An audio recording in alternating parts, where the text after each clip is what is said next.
ourselves today, how we value ourselves. And I'm sharing basically what I've been processing lately. And basically, it's it's been a journey. I always say it's not like you, for me, it's not like I just got like a epiphany moment and all of a sudden I got all this revelation. But it's like been a gradual process over the past, I would say, 2+ years. And a lot of it involved me having to take time to be by myself and to just be still, you know? And that's something that I think is so important these days, to take time to be still and not get caught up in what's going on in the world or what you have to do. Because like, I don't know how it is for everybody, but I'm pretty sure it's the same. There are always so many things that are bombarding us, trying to get our attention, and they are important. You have to pay your bills, you have to take care of your business.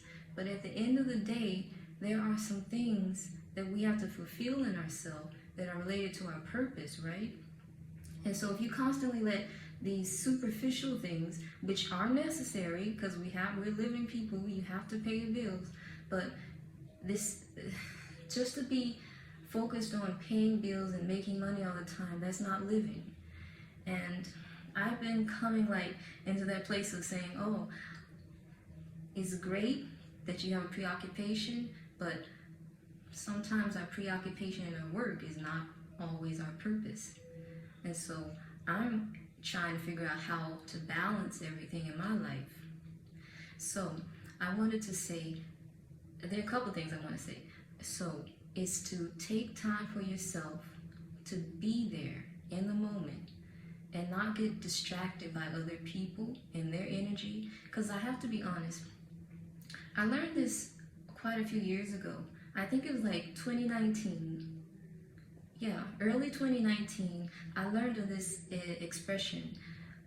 When a person is very sensitive to other people's energies, they are called an empath. And, you know, I realized that, wow, in the past, I've always been sensitive to other people and, you know, their moods. To the point that, oh, if someone's in a bad mood, I feel it, and I don't know why all of a sudden I feel like I'm not in a good mood, you know? So I say it's a good thing to be empathetic, but it can also interfere with your personal energy and who you are as a person. Because if you're constantly feeling everybody else's energy, it can really keep you from feeling what you need to feel for yourself. And that goes back to self-worth. Something my mom always used to tell me when I was growing up was, know your worth. And it's strange how, you know, when you're a kid, you don't pay attention to what your parents are trying to tell you. And it's years later you say, oh, how naive and stupid and whatever it was I was as a kid, not to listen when, you know, you realize they're only trying to tell you what's best for you. So I get these words occasionally that echo in my mind, and know your worth. Know your worth. Because if you don't know who you are as a person, if you don't know what you bring to the table, no one else is ever going to tell you that you have something of value.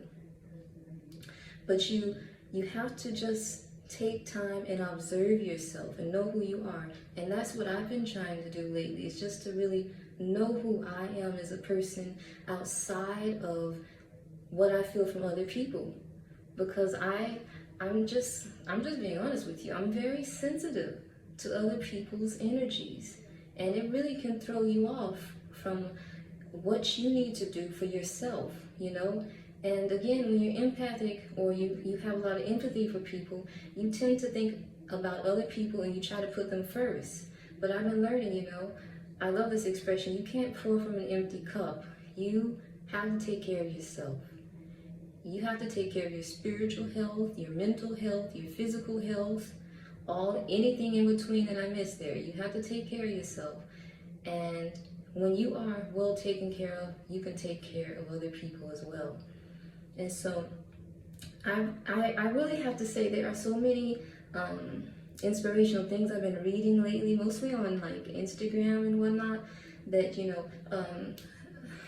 gosh, maybe I should actually do something like talking about the books that I've read recently that have really inspired me and helped me to get a better understanding of myself. That, I think that would be something interesting. So I don't know. I might do that. But so I'll leave that alone. But I'll say there are so many inspirational things I've been reading lately that just say, hey, you got to honor yourself. You got to take time for yourself. You have to be who you are and be authentic and real to yourself. And I mentioned this before, our childhoods really do impact who we are as adults. So it's like, if you take time and analyze your childhood, you can really see and connect the dots and see how this creates this situation as an adult. This experience as a child creates this a response in you as an adult.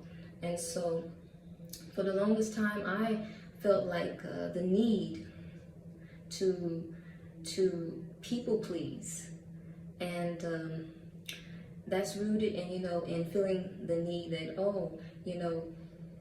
coming from a single parent household, with a mom who's trying to make ends meet, you as a kid, you're like saying, hey, I don't want to stress her out. But then it's an irony, because I can't say I was a perfect little kid, because I was a terrible kid, to be honest. So, but still, even after I would get past those moments of getting into trouble and doing stuff, it would be like, I would still have those times when I'd be like, there's things I need, and I don't know how to express it. So I just don't say anything, because I see, I saw my mom, working hard to make life good for myself, and I'm not trying to say like, oh, I'm not trying to glorify any kind of struggle or poverty mindset, because sometimes people start to think, oh, people just jump to conclusions nowadays. So I'm just saying, talking about myself, my childhood, it wasn't that bad, but I would say there were a lot of times where in certain years I experienced things that made me feel neglected, or there were certain things needs that didn't get met. And that's mostly because, the story. As a single parent, in a single parent household, you don't have a father figure who brings security. And so that's so almost, I don't know the numbers, I don't want to give no fake numbers, but this is happening in a high percentage nowadays. And so it's like a whole generation of people, including myself, that have come up with a lack of feeling security and not having all their needs met like it should have been, and I just have to speak my truth here.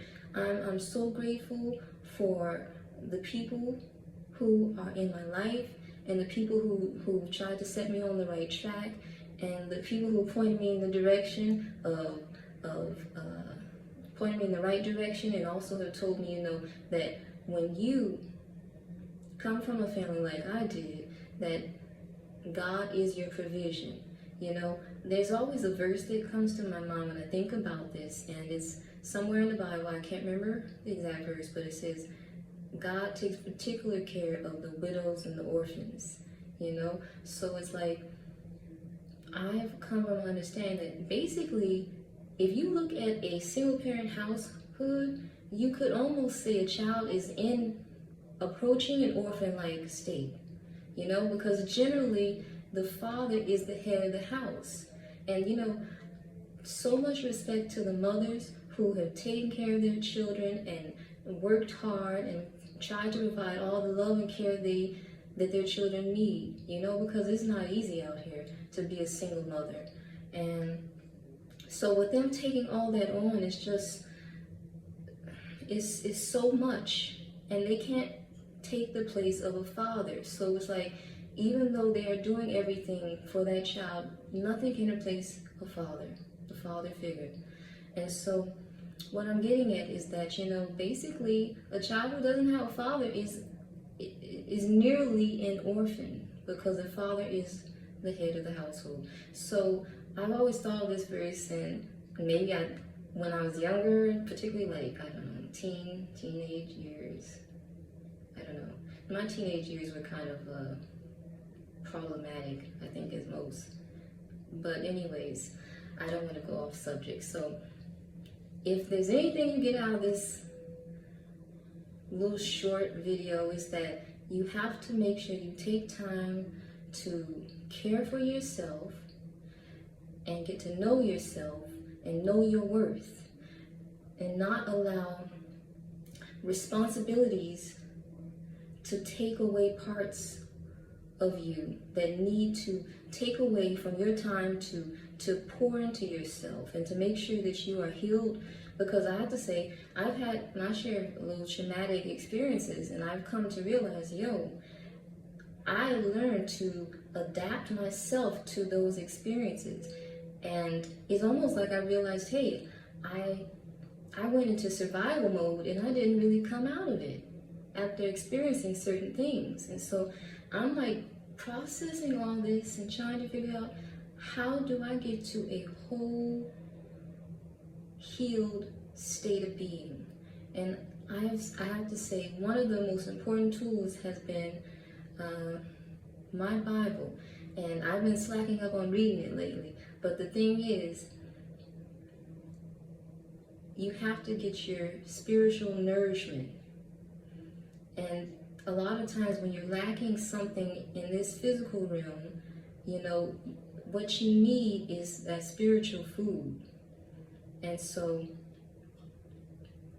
starting there is a good place, because then you can start to understand some things, and you get wisdom and knowledge. And as the Bible says, seek ye wisdom and knowledge above all understanding. So when I do open my Bible, I get some insights as to how to be, how to live life, guidance. It is guidance. So I don't want to just keep going and stray off subject. So peace and love, okay? Until next time, bye-bye.